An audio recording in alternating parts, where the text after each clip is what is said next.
Now for the next 6 weeks, we're going to track with his life and learn from the life of David.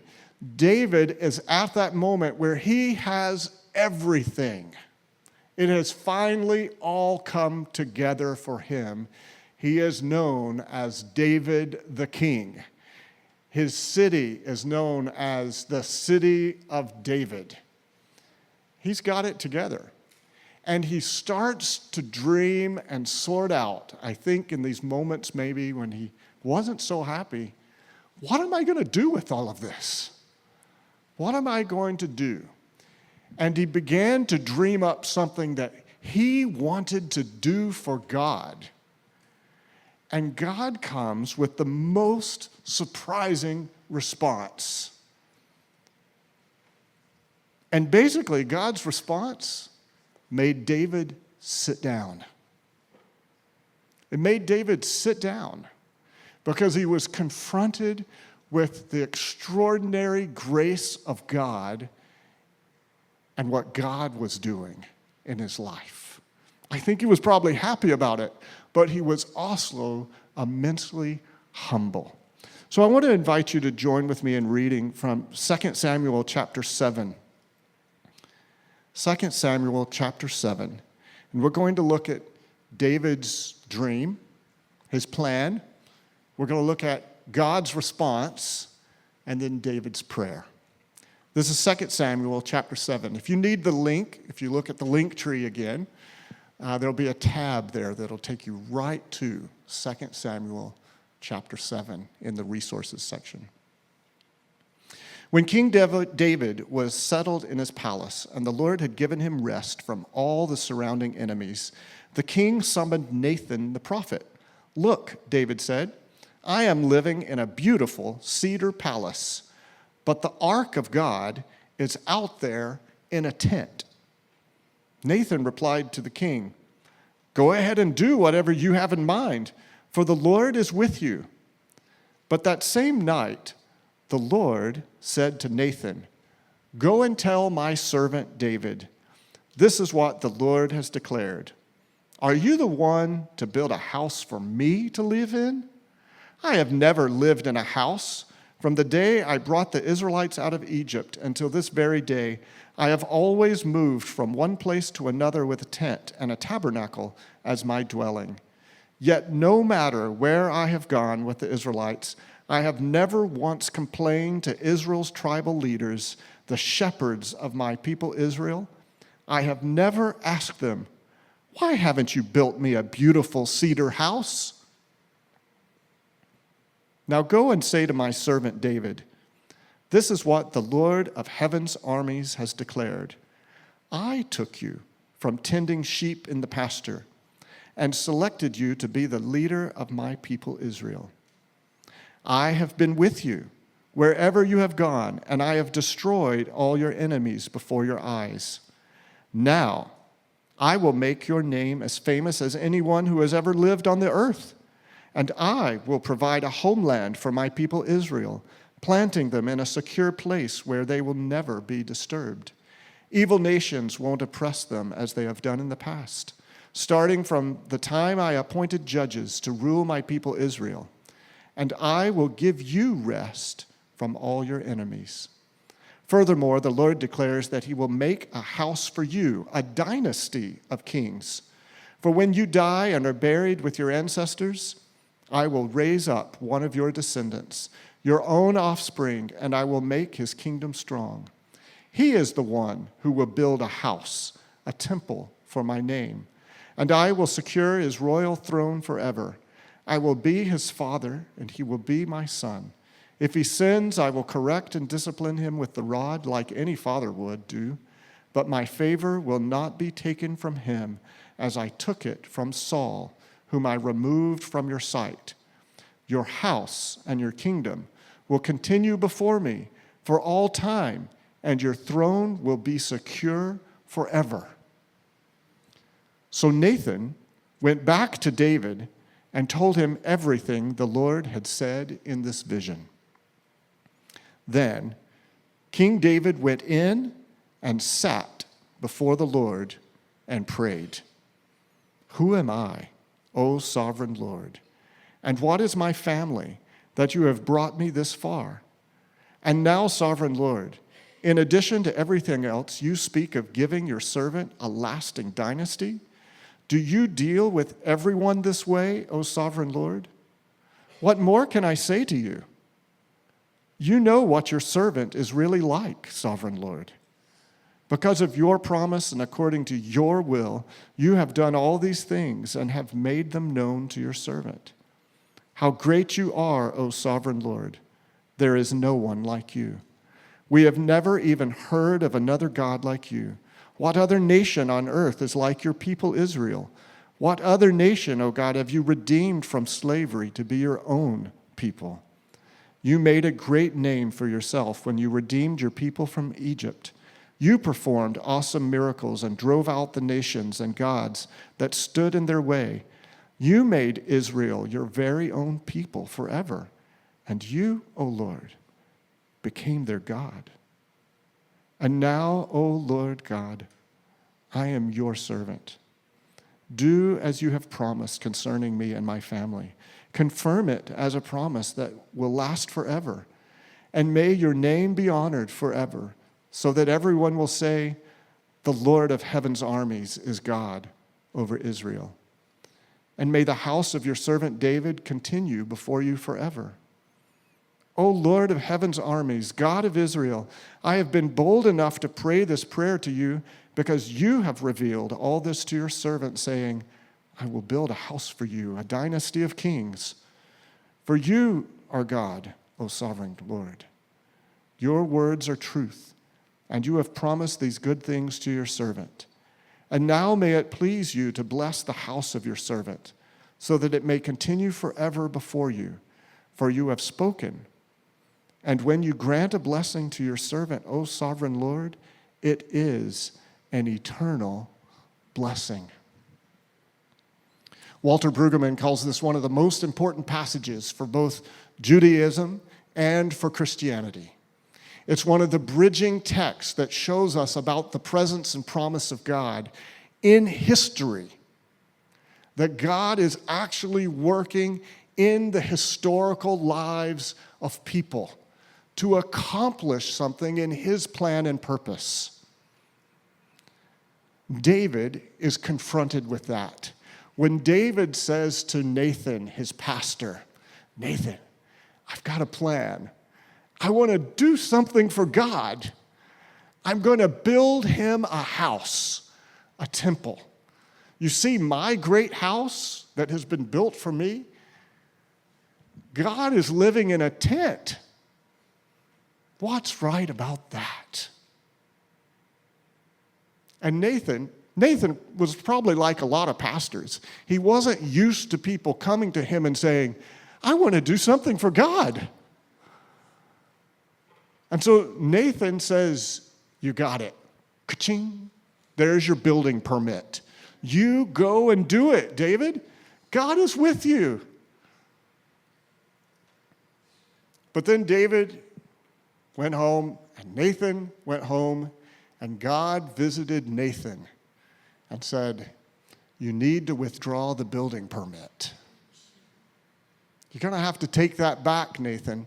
It's going to be a little bit awkward. I have something to say to David. And then God does a review of David's life. And all the way through it, God never identifies anything that David has done. We've been reading David's life. He's been busy. But when God reviews David's life, God just says, let me show you what I've done in David's life. I took David from the sheep pen.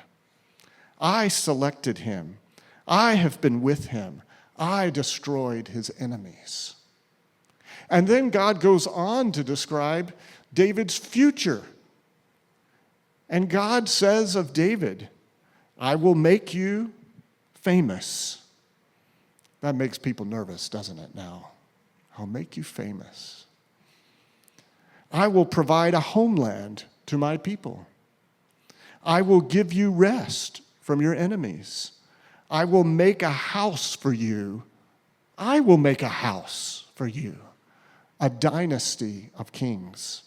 I will raise up a descendant who will be king, who will build me a temple for my name. I will secure his throne forever. I will be his father. And God goes on and on about what he is doing. I think it was probably awkward when Nathan showed up at the door to the palace and David came out to meet him. And Nathan says, you know that permission I gave you? God wasn't really in it. But this is what God says.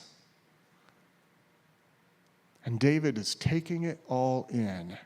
I imagine at this point in David's life, there weren't a lot of people telling him no. And he's paying attention. Nathan has David's attention.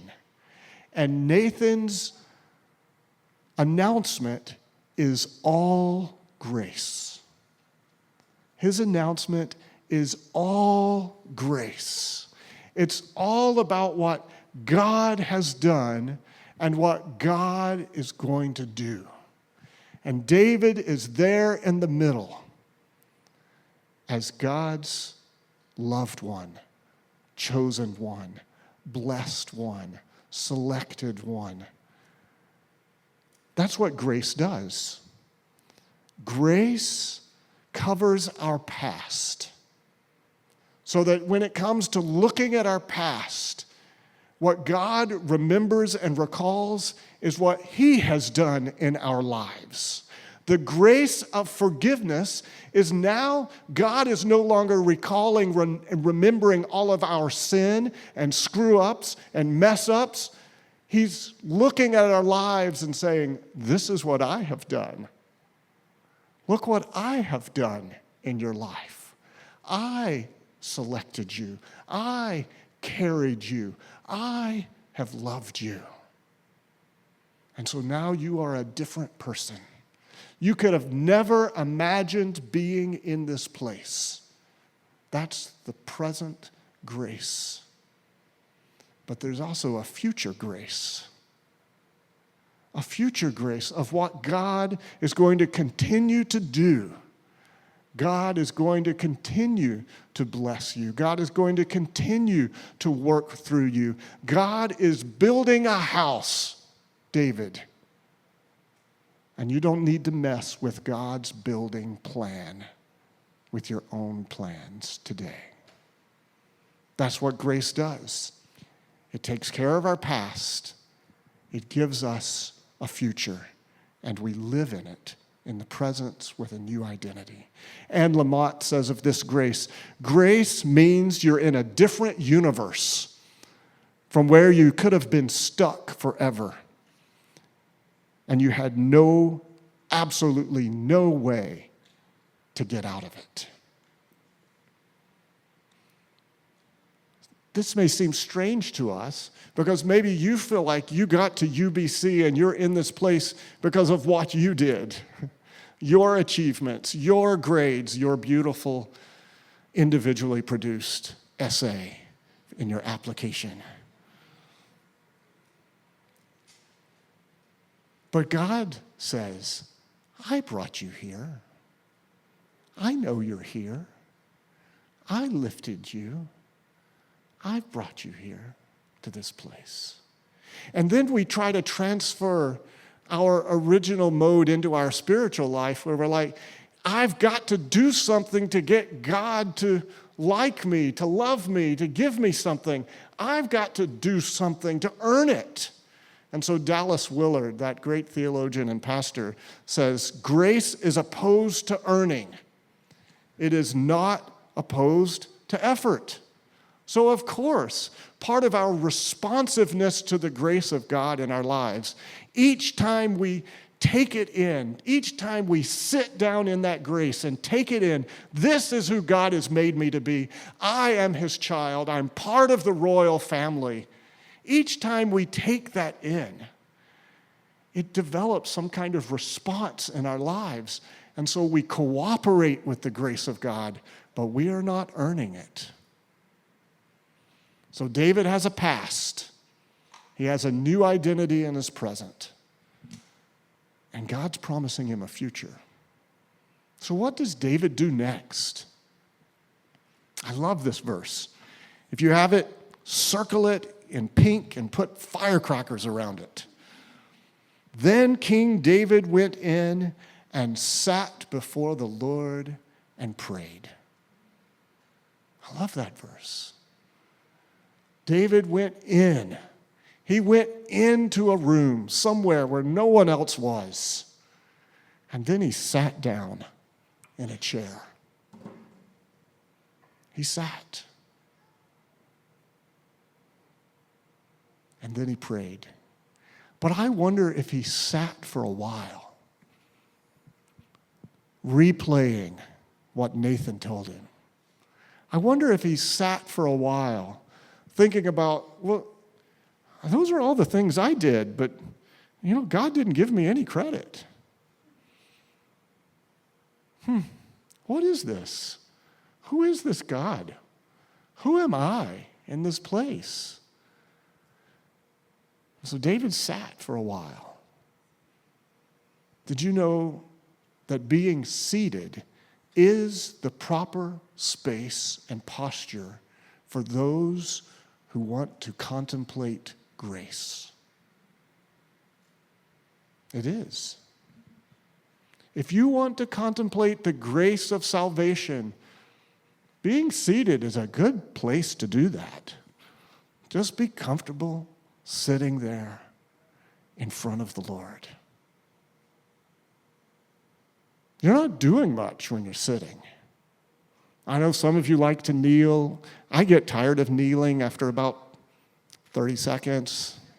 My knees begin to speak to me. And I'm like, I've got to maintain this holy posture. But sitting,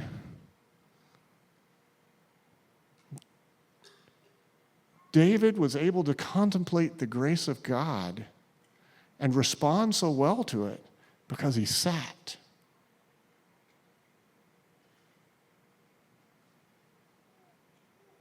And he had to focus on what God has done and what God had said he would do.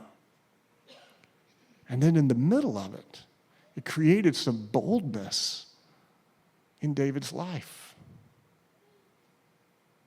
It created some confidence in David's life. It created some humility in David's life. And I promise you, people with power need humility. They need to sit with the grace of God. One of my favorite commentaries is called Sit, Walk, Stand. It's by Watchman Nee, who was a missionary, follower of Jesus in China. And in Sit, Walk, Stand, he works through the book of Ephesians.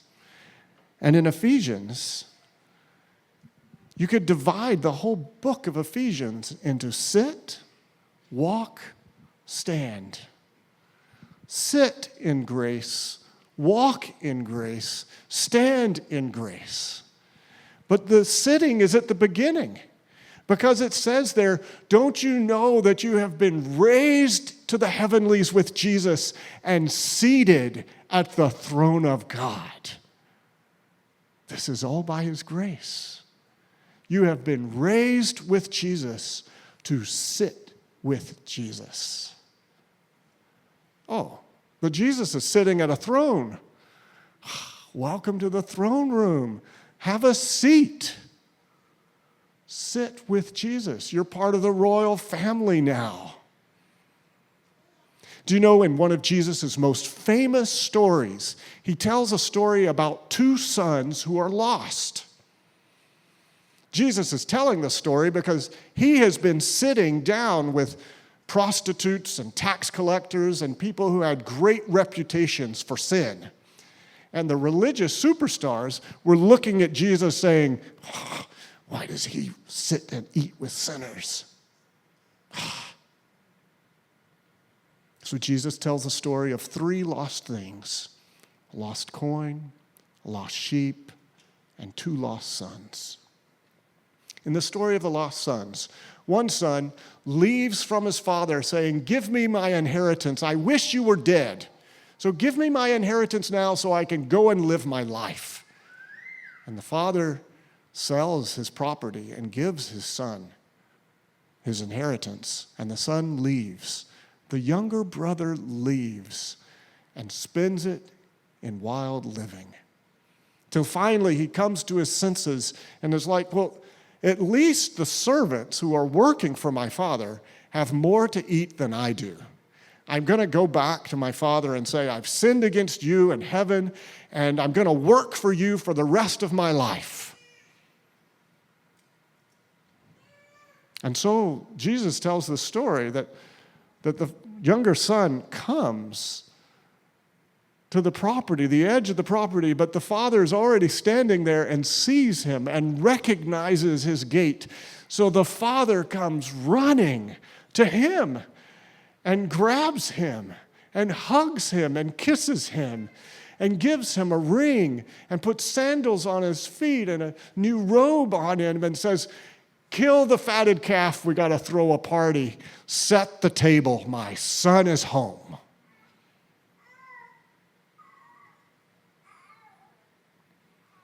And then the older brother, who's been working all along, comes in from the fields and's like, "What's going on?" And someone says, "Your younger brother came home and your dad has thrown a party." And the brother's like, "I can hear it. I'm going to have nothing to do with it." And the older brother was so angry, he refused to go in and have a seat at the table. So the father comes out to him and says, "Oh, son, why won't you come in?" And the older brother's so angry, he says, "This son of yours comes home after spending all of your money on prostitutes. I'm not going to have anything to do with him." Can you imagine? Such a shame. And the father just pleads with him, "Oh, brother, oh, son of mine, won't you come in and sit at the table? For this brother of yours was dead, but now he's alive. He's lost, but now he's found." So in that story, where is salvation? Where is salvation pictured in the story?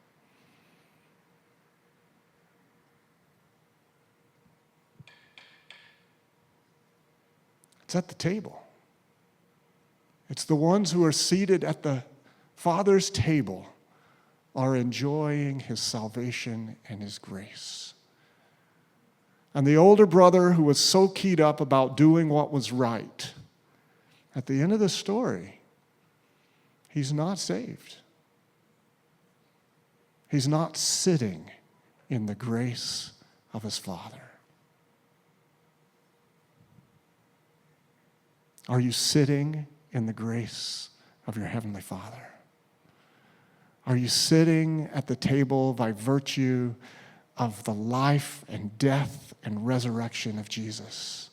Are you sitting in the grace of God because you're like, "Jesus, you've taken care of my past. You've taken care of my life. You've given me so much. All I can do is sit here with you." In David's prayer, he recognizes the sovereignty of God. "Oh God, you're sovereign." Over and over, David says it.